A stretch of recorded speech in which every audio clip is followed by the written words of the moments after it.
রব্বুল আলামিন বলেছেন, ফাজকুরুনি আযকুরুকুম ওয়াশকুরুলি ওয়ালা তাকফুরুন।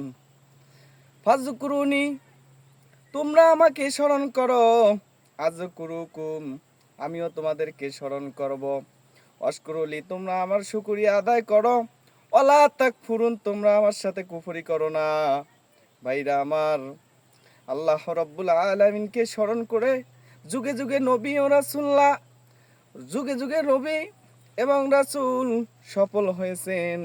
হযরত ইব্রাহিম আলাইহিস সালাম সফল হয়েছেন। হযরত ইব্রাহিম আলাইহিস সালামকে আগুনের মধ্যে ফালিয়ে দিলেন। 3 দিন পর্যন্ত আগুনে পুড়ে আছে।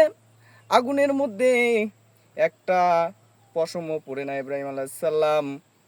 মনের দুঃখে নমরুদ গিয়ে বলে, আগুন রে, এত কাঠ খড়ি তেল জ্বালাইলাম, তোর কি শক্তি কমলো নাকি?